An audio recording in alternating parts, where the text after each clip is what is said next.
Bagaimanapun concern daripada Nasdem ini bagaimana stabilitas nasional, masukin tahun baru, ada inisiatif yang hebat, ketua fraksi diam-diam renovasi kantor fraksinya, suasananya lebih baik, ruang kerjanya lebih baik, tentu saya berharap aktivitas kerjanya juga akan jauh lebih baik ya. Ada arahan khusus Bapak untuk anggota DPR? Ya bekerjalah seoptimal mungkin, tantangannya kita tahu begitu kompleks, tidak bisa berpikir secara linier semata-mata, dibutuhkan kemampuan inovasi dan daya kreativitas yang lebih baik. Bagaimanapun concern daripada Nasdem ini bagaimana stabilitas nasional untuk melanjutkan jalannya progres pembangunan ini harus bisa terjaga. Kita tahu ada permasalahan yang perlu diperbaiki. Bahkan kita juga tahu, memahami kadang-kadang ada permasalahan yang kadang-kadang membuat kita merasa terenyuh juga. Tetapi di atas segalanya itu, kepentingan kita adalah menjaga jalannya administrasi roda pemerintahan ini bisa berjalan lebih efektif. Nah, kita sudah nyatakan kita partai pendukung pemerintah. Nah, bagaimana supaya juga dari waktu ke waktu ini bisa menghasilkan sesuatu yang memberikan daya manfaat bagi seluruh kita, masyarakat bangsa dan negara ini. Saya juga mengapresiasi tingkat kepuasan masyarakat yang cukup baik, tinggi, mengapresiasi keberhasilan pemerintahan Presiden Prabowo ya, untuk waktu yang 100 hari masa kerjanya. Mudah-mudahan ini sebuah momentum yang harus tetap terjaga. Nah, itu doa dan harapan kita. Jadi ini harapan kita. Jadi masalah-masalah lain pasti satu masalah selesai, dalam konsekuensi kehidupan ini akan ada masalah baru. Tadi bertemu dengan Pak Dasko, ada pembicaraan khusus nggak Pak? Dia teman, rekan, sahabat yang berkunjung kepada fraksi Nasdem ini, saya pikir itu satu kehangatan komunikasi yang amat sangat kita hargai. Ya. Ke depan dengan progres yang ada ke depan pemerintah, apa yang lebih ditekankan Nasdem untuk Prabowo ini, Pak? Prioritas lah. Ya tadi seperti saya katakan tadi, ini kan terlalu muda dan awal sekali.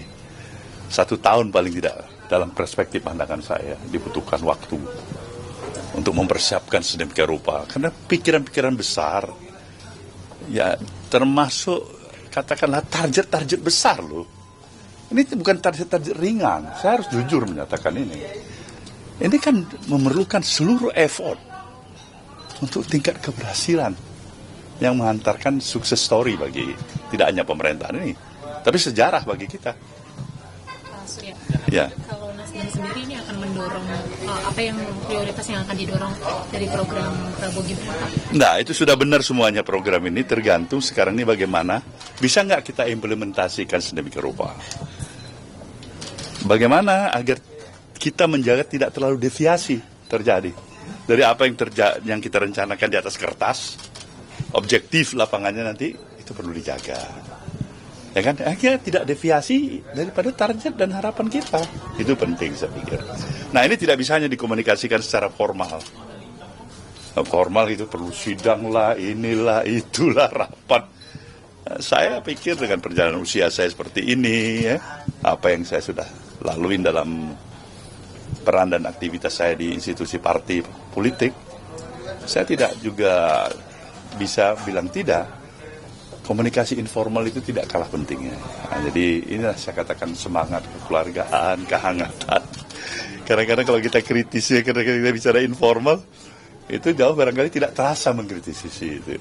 Ya, apalagi kita sama teman ya. Mungkin bidang-bidang lebih spesifik apa nih Pak Su? Ya, saya pikir spesifik ini yang paling penting sekarang ini adalah bagaimana tadi kita mempertahankan stabilitas ini. Ini dalam segala hal, segala aspek.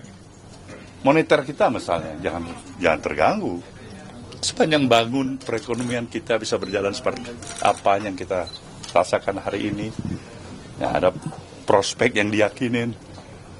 Upaya-upaya peningkatan growth kita bahkan akan meningkat. Ini tinggal kita penuh harapan itu aja.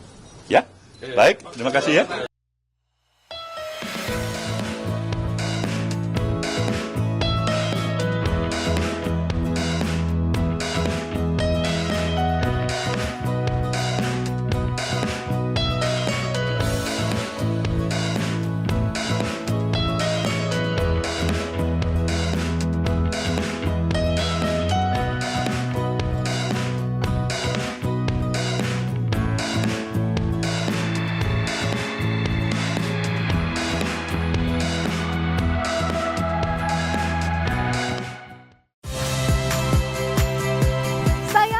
Tika Clarissa.